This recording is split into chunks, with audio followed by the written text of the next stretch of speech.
Yeah, we're here with Ben Kenobi and Teacher, streaming a Renegade Squadron production. I'm filling in for Renegade Leader as he's playing the current game. We have Rouge1 playing as light side against Scott Armstrong Saej as dark side. The two players have said they will jump on after to make their comments. Yeah, we forgot to start that separate private call, didn't we? Yep, we did. We can fix that at the end. So, Misha, Rouge1, playing light side, started Obi-Wan's hut, and Saej, playing dark side, has started Ice Plains. And turn one, we've got a lot of sites out. Yeah, the Mos Eisley is good for Sage because it gives him a path to Obi-Wan's hut that doesn't require spy or presence of the Force. Right.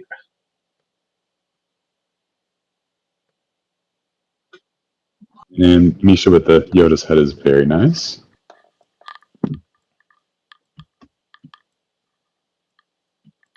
I'm going to fix that right now, and I'm not going to stop the stream. We're going to keep it rolling, and you guys can just jump on the other call. Absolutely. All right.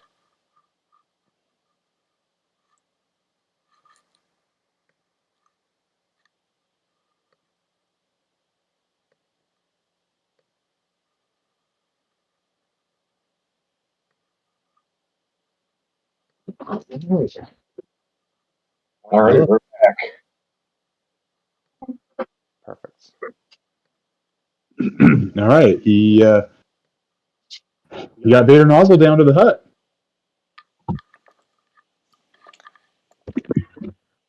That was fast. Yeah, I mean, I think he had Force saved from his last turn, and he just or well, actually, did he? This is a turn 2. Yeah, Darkseid turn 1. Sage deployed Mos Eisley and drew 1 card. He left 2 Force available. So with the 6, he went Vader, Ozzel, move. Why would you put Ozzel down? In this environment, I wouldn't. Okay, that's what I thought. Because that one Force to move is better served to draw at that point. And then if Vader survives a turn, then you can just reinforce Ozzel like the next turn, and so you've still your head 1 scene card. Okay, and Vader just got uncontrollable furied. Wow. And oh man. So which is kind of risky right here, because if he doesn't eliminate Vader here, and Sage were to maybe have a circle in his hand and activate 1 Force, he's power 8 to Obi-Wan 7. Oh my gosh, this is an amazing turn 2 response.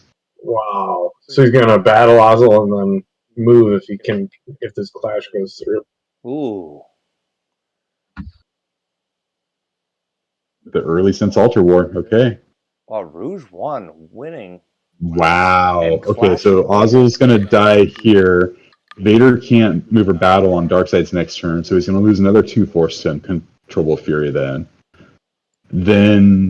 Rogue gets an entire turn of Obi just blocking the drain and then drawing into resources. Wow.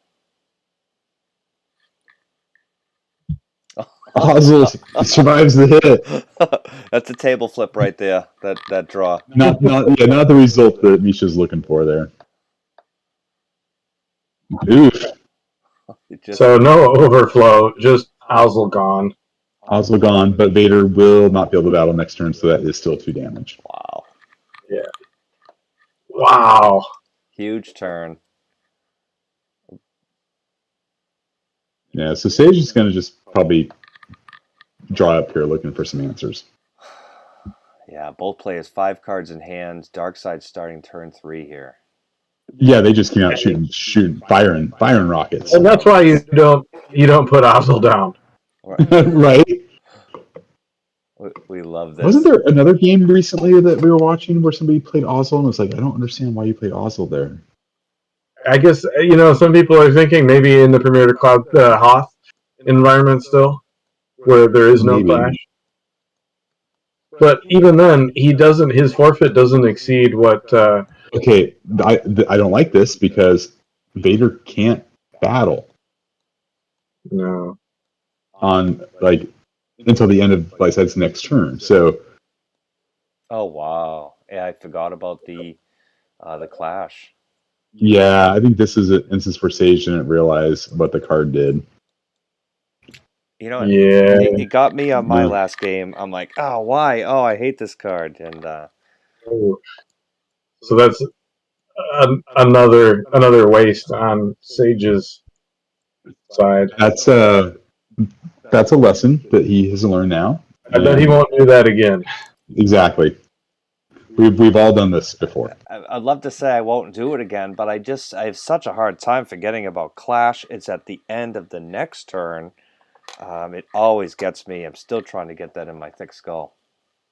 I mean, is that the best card in the game at this point? For fooling new players, probably. Very least. That's a good answer. Yeah. Not sure Vader battled their way. Did it not cause the? It didn't cause the damage, did it? Let's see. Uncontrollable Fury says. I have it here. Well, so once Darkseid initiates the battle, Vader is part of the initiating thing, and then the game rules the timing sidelines, where then he is then excluded from the battle, which essentially removes him from the table. It would be the same thing if you like initiate a battle after having him barriered. He's there upon initiation, but then so Saej actually maybe he worked around a little bit, forfeited the ATST for one card loss instead of two. Yeah, I'm not sure I like that though. When that could be useful elsewhere, you know. Right, and Rouge saying Fury didn't trigger. He's noting that Fury didn't trigger, saying that Vader wasn't in the battle. But well, that battle was initiated, and then as an automatic action, then Vader was excluded. Yeah, but he was there to initiate. So, but I know that you can't. If you have a character like that, then you can't initiate the battle, can you? If it's just that character. If it's just that character. So did you remove the overflow from the walker at all? No, the walker's good. Just for the way that worked, it allowed him to lose one card instead of two for that turn. Right. I think the 4 force for the 3 deploy and the 1 to battle is probably better to have drawn. Okay. Did he just wait until the end of Rouge's draw phase to play an interrupt? He played "You're Beaten." To try. Yeah. He let Rouge draw 6 cards, and then he played "You're Beaten." Those 6 cards could be senses, alters, controls. Like he let him draw into more protection for the sense alter war. You want to do that before your opponent draws up. So did he have "You Are Beaten" in his hands? Yeah, he played it at the end of Rouge's draw phase. But he could have. So he must have gotten it in his previous turn. Draw. So, I apologize. I had the scroll lock off, and I was rereading through the steps of the game. So the "You Are Beaten" that is in his lost pile, he played at the end of Rouge's draw phase, which Rouge sensed, and maybe he drew into that sense.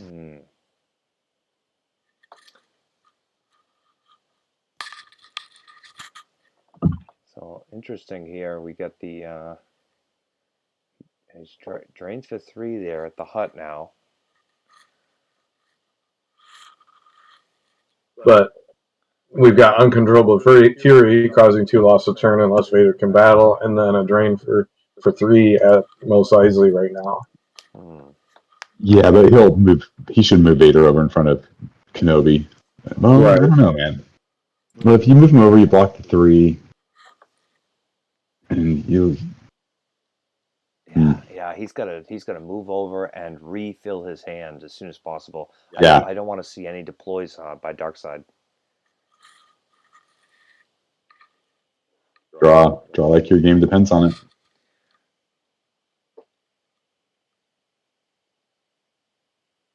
The best thing for him right now would be to get in a fight and lose the Vader and redeploy Vader, so that the uncontrollable Fury. Absolutely. Yeah. Yeah, so he's lost one UR beaten off of reserve deck, right? And then he's played one. Right. Yeah, so he's got two. I don't know. Is he running three? It's a lot. Probably not. Yeah. It's such a strong card in this format, though. Like, if you're Vader centric, 3 might be good.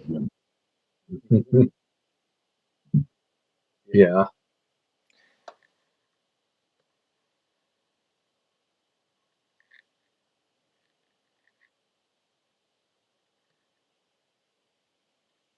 Right, and if Misha doesn't have much of a response here, then he just moves Obi-Wan over and gets drained for 1.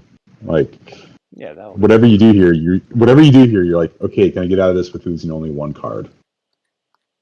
So, an interesting thing about Uncontrollable Fury. So, one, it's immune to Alter, which is part of why it's so incredibly powerful. But it's kind of funny because it's Uncontrollable Fury. Like, if Vader is in Uncontrollable Fury, how can he alter something, right? I think that's kind of what's going on with that card. I appreciate the thematic there. I would have gone to the Wampa Cave there just in case Saej drops an ice storm or something down. Although if he does, he drops it on the 7th marker. Never mind. But if he drops on the 7th marker, it only makes characters missing at exterior sites, Right, even which means that Misha could then walk Obi-Wan over, so it was a moot point. Well, no. So it'd be better to be at the cave because he can't be hurt by. Well, oh no, you're right because it moves in control phase, right? In the owner's next control phase. So yeah, Misha can move over, but why put him where a walker can go? Yeah, that's the big one. The Wampa Cave's the drain -1, so I expect to see him move over. We'll see. Is Wampa Cave drain -1? No, if you control and main power generators on table, force drain -1 here. It's essentially the same text as the 5th marker. Yeah. Oh, so it's a drain of 2 because the main power generators are not on table. Right. Yeah, so they're drains of 2. +1 from the Saber right now. Yeah, so transport. Meanwhile, cave. Yeah. Leia has Anakin Saber, so we've got Misha's pushing 5 + 2. +2. So. And just a quick stock, we've got 4 in Lost Pile, 35 in Life Force for Misha, Rouge1, not Rogue One as I've been saying. Right. And Saej has 11 in Lost Pile, 36 in Life Force, and Rouge1 has 12 in hand. Misha has 43 total cards. Misha has 47 total cards. And Misha's doing 7 damage to his 1. Yeah, uphill battle right now for Darkside. Let's see if they can pull anything out. Yeah, I mean, what are you looking for here? Like Nabram? You're looking, to Ellis to Leia or Obi-Wan, and then initiate battle, and then when Lightside draws Battle Destiny to. I like this. He commands Leia. Ah, okay. Oh, sure.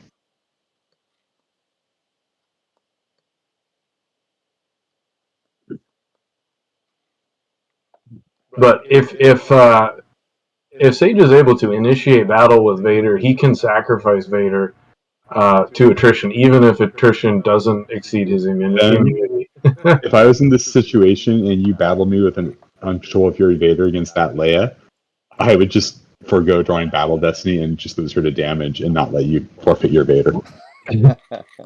Fair enough, but again, not everybody is going to know that. Well, they do now. No, that's a great point. You don't want to draw Battle Destiny in every single battle. You have to look at what's going on the board and what. Look at GG from Saej. Oh wow! What? So he's typed it in. Rouge. No, Misha, don't. No. Rouge1. Sage wants to GG it. Just let it go. All right. Wow. Rouge1 gets him to restart the engine. That actually happened to me in a battle in a game against Frodo Light at the Atlanta Supreme Major earlier this year. Frodo was about to concede to me, and I said, "No, man, play it out." And he ended up winning by 1 or 2 force. I like it. Yeah. All right. We're just going with the we'll both learn, continue playing. So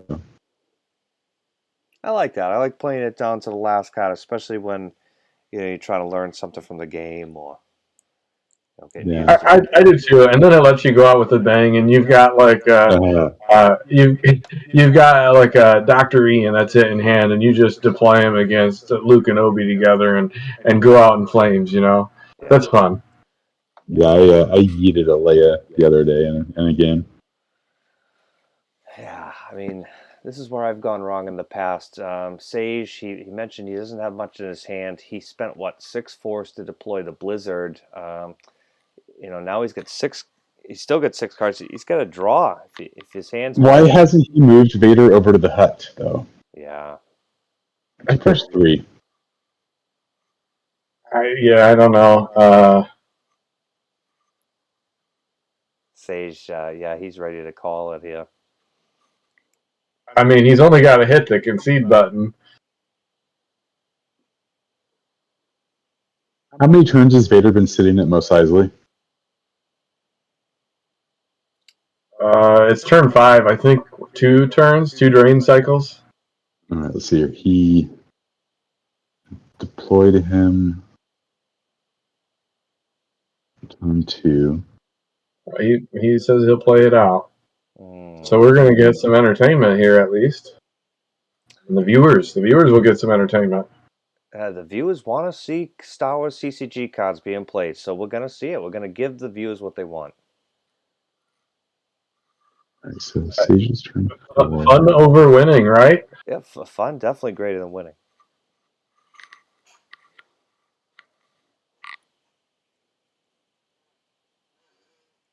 Oh, I see. Oh, he had followed Obi-Wan over. Okay. Yeah, he moved after Obi-Wan. But he didn't move back on turn 5. Right. He might have run out of force deploying the walker. Yeah, he activated 8. Plays a monarch. Ooh. He activated 8, then did the 2 for the responsibility command, and then the 6 for the walker. So that was the 8 cards. Yeah. Okay. And so yeah. Have we seen any sensor, alter, or control from Saej yet? I don't know.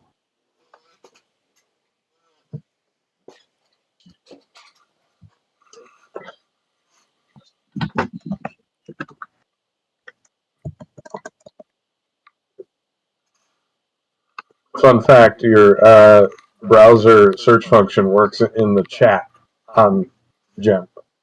Oh, cool. Did you just now learn that? No. I've used it before. Oh yeah, I use it all the time. Oh, I never knew that. Yeah, so Rouge1 Saej has not played any alters at 6 or lost any. Wow. Oh, Saej played a sense to cancel Clash of Sabers and got altered. So Okay, here we go. there we go. I like this. Zuckus. Short arms and like 2 fingers and a thumb. 2. Okay, moves over to get the drain going. Like I like how like Zuckus, you can see in the costume like no person of that like rough stature has arms that short, and the arms are just kind of like this. They must be like prosthetics or costume arms or something like Bosk's like impossibly long forearms on the card for Bosk. Yeah, what he lacks in arms, he makes up for with the feelers there that's coming down from his face. Those are feelers? I don't know, but the compound eyes staring at me, I don't really like that look on him. I always assumed it was part of his respirator thing, You could be right. but I don't know for sure. I'm not exactly a GAND biology specialist. Maybe it's one of those nice, the sometimes they put the chains, they have a nice piercing in their face, and then the chain comes down, so you really can't tell where it ends.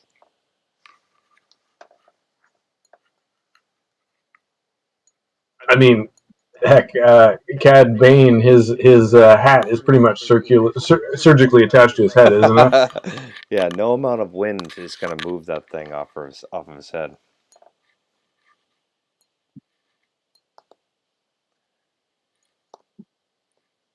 Well, and he's got the weird respirator things too. The duos, I don't know what they're supposed to breathe.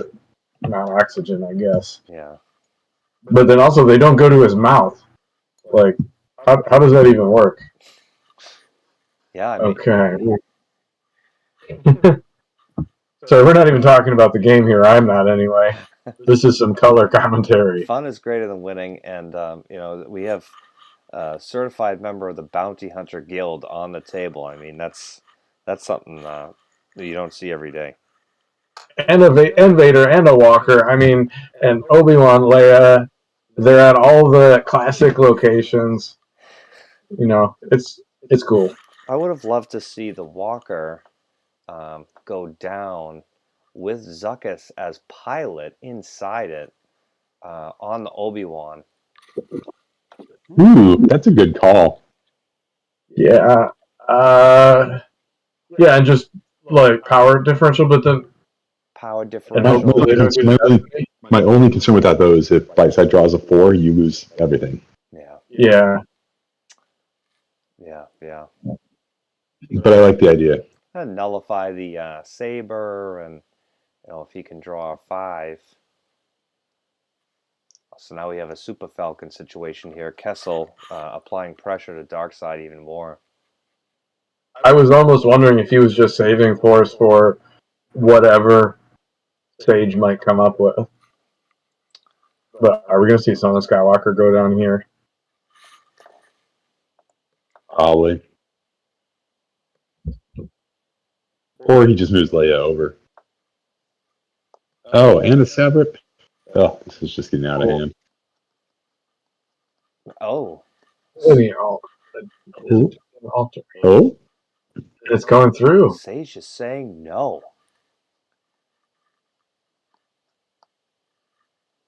Huh. Sage saving that altar.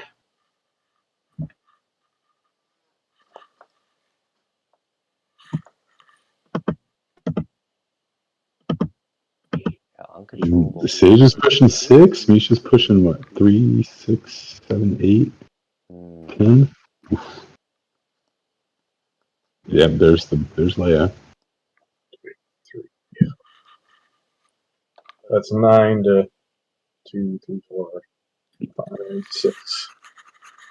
And Obi-Wan's gonna start the chase. Oh wow. I don't like that for Misha there, because the worm is only 1, and if you initiate a battle there, you add a destiny, so that's going to allow Sage to draw 2 destiny, which should crack 5, unless Misha's looking to lose. To deploy more characters there and maybe take Obi-Wan off the board. Yeah. Well, no, just Zuckuss alone could probably take Obi-Wan off the board, because you added destiny there. Yeah, with the added destiny. Yeah. But that also could be a play where maybe you have the in hand, you want to drop them somewhere else. Yeah. Maybe. Yeah, I don't know. Don't underestimate our chances. Huh. I love that card. Anybody who's seen me play. It's a fun one.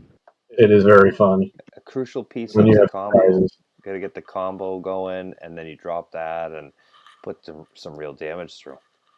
Well, it's a just action, so it has to be one of the first things in the turn or in the battle. Oh, okay. Here comes Decree. So if he moves Zuckuss now, then oh man, that's Ooh, that's tough. Do you initiate battle or do you just move? No, I mean, no. In this instance, you move Zuckuss. Obi-Wan can't drain at the there, and then gives you a So turn. now it's only drains of 2 on light side, or sorry, 4. 2 drains of 2. Yeah, I think the game line here is you move Zuckuss, don't take the drain from the war room this turn. If he follows with Obi-Wan, you move Zuckuss back to the war room. And if he follows you to the war room, then you try to deploy some backup for forfeit fodder to get the 2 Destiny to crack Obi. Oh, that's great. Plenty of cards to draw there for Saej. Wow. He's got a big hill to overcome, but I mean, it's not looking that bad given the situation that he was in. Great. I mean, right now Misha's now dealing 6 a cycle to Sage's 5. So he's still a little behind. But wow, and this is why, everyone, we play out our games. You know, who knows here? We could see an upset. Darkside come through. We'll see. Oh, wouldn't that be amazing? That would be incredible. I'm rooting for Saej here. Sorry, Misha. I mean, this is... yeah. No, I'm no stranger to the early game mistakes. You know, as they say, sometimes you lose the game on turn 1 or 2, and I've done that a lot throughout my short career in Star Wars CCG. You know, the other thing you can do as light side is you can put down if he's got a spy and he can get something down, or even if he doesn't, if he can get any characters down at the war room and then move Obi-Wan over, then next turn, unless Darkseid can dislodge Obi-Wan or has a spy to dislodge whoever's at the war room, that's gonna make up for that Imperial Decree. It's not gonna be in effect next turn. But that's only adding another 2 to a drain then. So I don't know.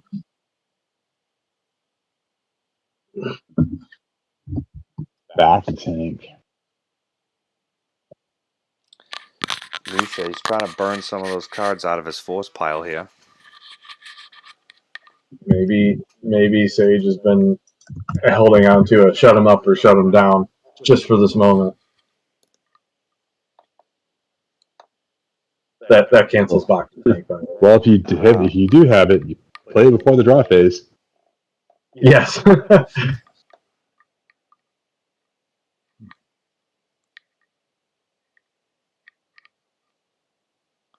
I'm looking up that card. Shut him up or shut him down. Cancels back to tank. How do we get in this mess? And some other useful cards. Yeah. Destiny 6 interrupt out of Dagobah. That's what you want. Yeah. Death Star plans, Professor, back to tank. How do we get into this mess? Shoo or thank the maker. Wow. So a silver bullet. The most important card of all of those being Shoo. I don't even know what Shoo does, and I know a lot of the cards.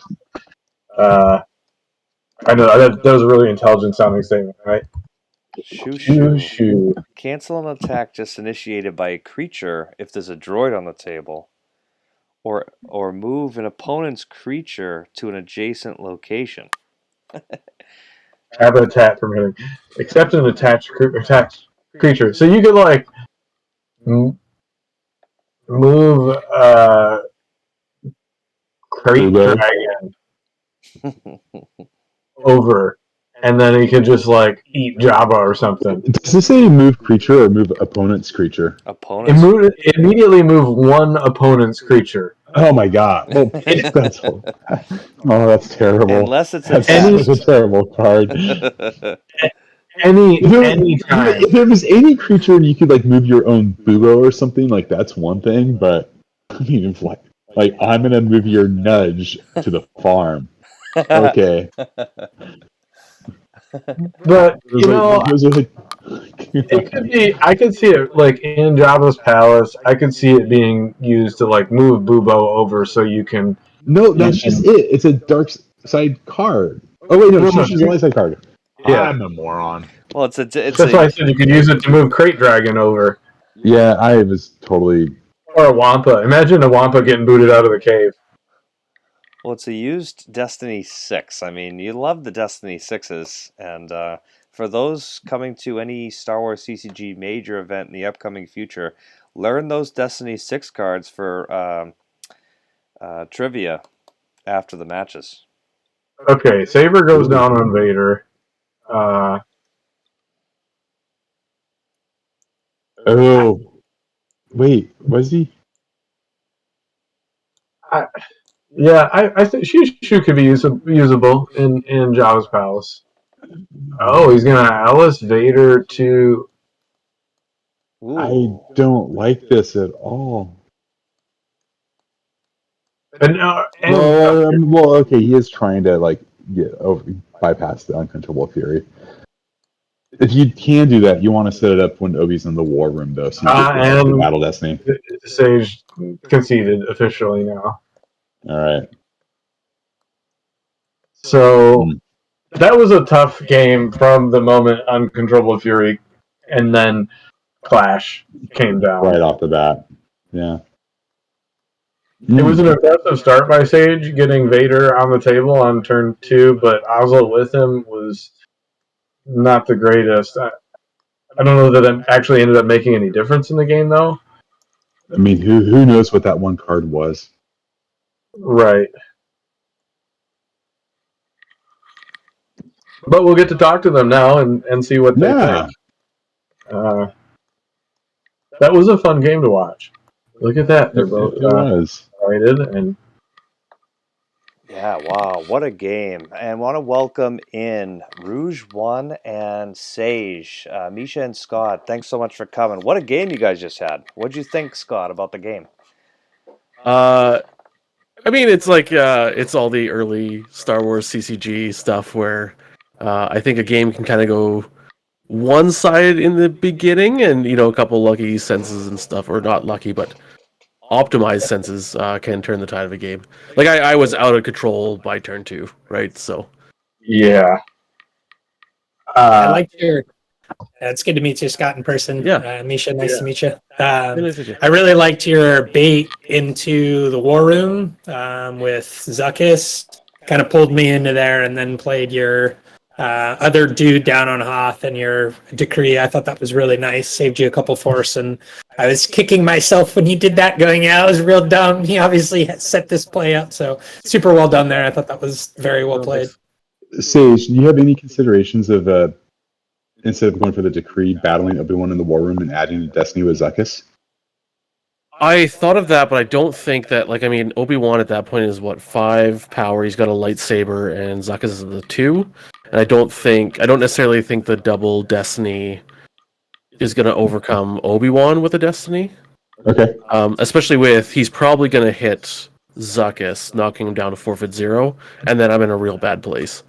Yeah. So, there was a consideration to try and maybe Ellis Hairlot over to Vader over to the war room and try and get you there. And I also had I did discard one. I have you now, but I had another one in my hand, so hoping to get that like a triple Destiny. And I thought that maybe I could fit that in, but the Force just didn't flow the way I wanted, and it didn't work out the way I wanted to.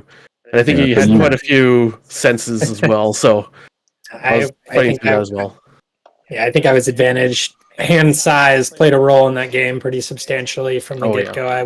I was able to draw into my sense and alter pretty consistently, and I think I was able to control the interrupt and effect game for the majority of the game. Absolutely. Where did I land? Like Chakri's immune. I'm trying to think of. I canceled your Martel Stravit or whatever they're called. I think that's the only interrupt I got off that game. Yeah, I think. Yeah, so. And I baited you because I wanted back to tank on the table more. Again, what I thought was really interesting and fun, and I continue to scratch my head trying to find an answer to is Dark Side down on Tatooine when I start Obi's hut and you put Vader down turn 2, that's a problem I have to find an answer to. And I was running away because I was like, well, I mean, I think the uncontrolled fury, like that, adds a solution to that, right? Because then you do run away, and that if you leave Tatooine to Vader, now I have to, maybe leave him susceptible to getting ganked at some point. But I can drain at the hut for 3, but you're draining Vader for 2. Yeah, I was already, I think, I was ahead a little bit at that point too, which made it even worse. But I think, talk about deck builds. I thought, from what I can tell, I have one more question for Saej. Yeah, sorry, please.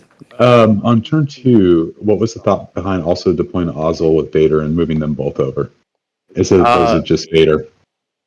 Power and forfeit, quite honestly.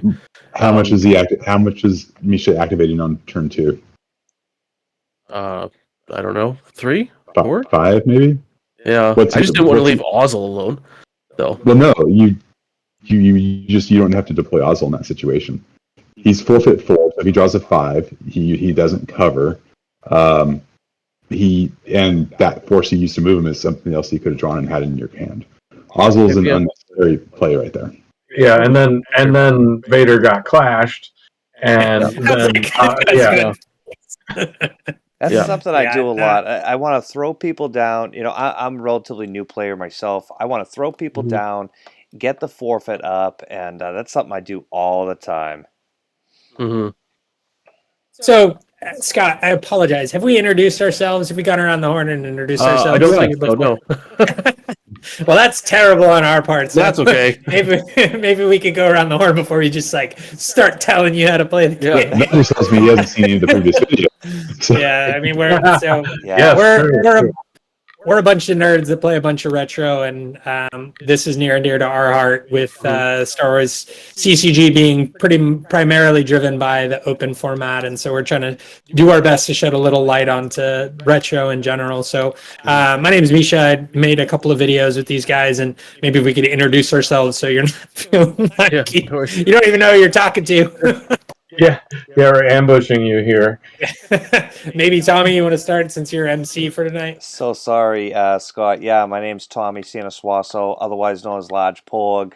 I'm the guy that proves that porgs are not flightless birds, and I'm from the Boston area. If you couldn't tell by his accent. Yeah. What accent? That's always a That's always a layup, Tommy. I don't have an accent. LargePorg.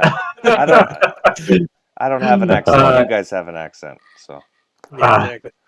You know what's funny? I live closer to you than the other 2 members of Renegade Squadron on here by a long shot. Yet we speak more similarly. Anyway, I'm Ben Kenobi. I'm the B-Wing guy, as everybody knows, who is a regular visitor here. That's my thing, starship weapons. That's what I like to do. They're not so good until Special Edition, so I'm lost. I'm having fun trying to figure out what I can even do. So that's me. And Charlie? I'm Charlie. I'm a teacher on GAMP. Yeah, so... and he's by far the best player out of all of us. Yeah, without question. We all try to learn from Charlie. So, Scott, I'm kind of curious. So, tell us a little about yourself coming in. I saw you did super well in the premiere through Hoth. You mentioned via Discord that you play Arkham, and tell us a little bit about yourself. Yeah, so I'm Scott. Saej is like the spice is how you pronounce it. Okay, good. We were all wondering. yeah, no worries. It's my first 4 initials. I actually have 8 middle names because my family's weird. So like the first 4 initials just made a little word. So I was like, that's what I've been since I was like 16 or something. That's so cool. That's cool. So yeah, I play Arkham Horror, the card game. I'm part of a podcast for that, Mythos Busters. Come check us out if you play that. If not, don't worry about it. I'll probably still check it out regardless whether I play or not. Yeah. Discord.gg/MythosBusters. We're like that close to 12,000 people. So, wow. Yeah. We've been running for 5 or 6 years. It's been a wild ride. We're throwing our second convention actually this year in Roseville, Minnesota, just out at right near Will Tarbox. If you guys know Will, the champion of the 2023 Beezer Bowl retro event overall. Congratulations, Will. So the online version though. Him and I have been chatting a lot. We've been chatting a lot, and he kind of, I don't want to say coached me through the first round in retro. Like, so I started playing Star Wars actually about this time, right around Cloud City. I remember Cloud City coming out, and I was like 10 or whatever, right? Like, I jumped in at like Hoth Dagobah kind of thing, and my favorite format is basically Decipher cards minus shields. And that's what me and my friends play. Yeah, I just love that. I love the large card pool. Isn't that what the Connecticut contingent plays? That's exactly what they play, yeah. Only now they're dabbling in the Open. Hook me up with that. I have looked at Open and I'm just like, no, I'm good. That's fantastic. So Will helped you out. So how did you get into playing the retro tournament itself? I've been kind of dabbling around, like a few friends of mine, both local and in Minnesota, have been playing the CCG just over the years, and I've slowly kind of got closer to the PC, and like I was like, I'm gonna print out the rule book, and I'm like, oh, there's this GEMP thing. I guess I could play online. I play Arkham online, but we use Tabletop Simulator. I was like, oh, I wonder if there's a TTS thing for like GEMP, but GEMP seems to do really well, so I'm sticking with GEMP. And yeah, I saw the Retro League, and it was a whole year, and I was like, you know what, this is probably a good way for me to experience the game as it went through all the years, because as a kid, I mean, you're spending your $8 allowance on 2 packs, and you pull absolute, crap in Dagobah. So always right, like, so I didn't really get to experience the game. It died when I was like 16, so never a tournament player, never a competitive player. And now I've had my fair share of like a decade plus of competitive card games. And so I'm like, well, time to come back home, kind of thing. So I feel I was about the same age, and so like my friends and I, we'd like buy packs and we'd come up with deck ideas and stuff, but we didn't really play a whole lot. Yeah, and certainly not competitively. Like didn't feel like we had any ability to do that. I played against myself a lot, like in the bedroom, like build 2 absolute piles of cards and just smash them together. So awesome. Yeah. Cool. Well, we're glad to have you along for the ride with us through the tournament. It's good to have some new blood, and I'm happy to hear that you're enjoying the format of going through the different decades. I have my own axe to grind and my own argument why I don't play Open, but I think that really is one of the things that the retro tournament brings, is that for new and returning players, especially folks who didn't get to experience the game as it was released because we were either too young or for whatever various reasons, it's nice to be able to kind of relive that experience, even as synthetic as it might be, doing it through GEMP, and obviously we modify some of the formats and stuff. But yeah, welcome, and super glad you were able to come back. And from personal perspective, thanks so much for the game. It was super fun. And so for yourself, looking forward to, so you played Dark Side. I don't know if you're comfortable sharing what you're interested in playing for Light Side next go around, or if you want to keep if you're comfortable, if you're comfortable, please, just share your screen with the 60 cards you're going to play. Yeah. Well, I share my screen, but it's about as blank as my mind right now, because I have not decided yet what I'm playing. Fair enough. In fact, I decided on this deck 12 hours ago, so no time like the present. Yeah. Awesome. I am finding some of these, like the format, and like, I mean, going in, I knew, especially like Premier to Hoth, like this is not the Star Wars CCG I'm used to, because I'm used to the objectives is basically when and I love that, right? Like I love the fact that you can have 8 cards out, you start a plan. It's not like, hey, you have a location, I have a location. It's like, what happens in the draw? There's no mulligan, so here you go. And so, like, quite honestly, enjoying it as an experience, but I'm never going to go back to playing it, I think. At least at these formats. I think Special Edition onwards is where I like to play. But I'm glad I'm having the experience of this, and I get to, just I don't know, see how it was back then. So Yeah. Oh, I'm the same way. So I've been playing about 9 months. I came back to the game. I collected a bunch as a kid. I was too young to really play. I remember my mom buying me a box of Dagobah, and I know now that was the worst set to ever buy a box of, but I didn't when I was like 6 years old. But I came back for Premiere through Death Star 2 last year in the retro, and that's basically all I've played until now. And so I definitely appreciate that this is kind of archaic by Star Wars CCG standards, and even more so by current game standards. So you know what I like about it is there's not a lot of deck searching, and so the gameplay, even though like by turn it's slow, you don't get stuff out as fast per turn, but in terms of real pace, it moves pretty quickly. And I like that. It's really boring when people spend 5 minutes looking through their deck for stuff. For sure. I would agree with that. I think the game shines when you personally when you have those starting effects, you have the objectives, but you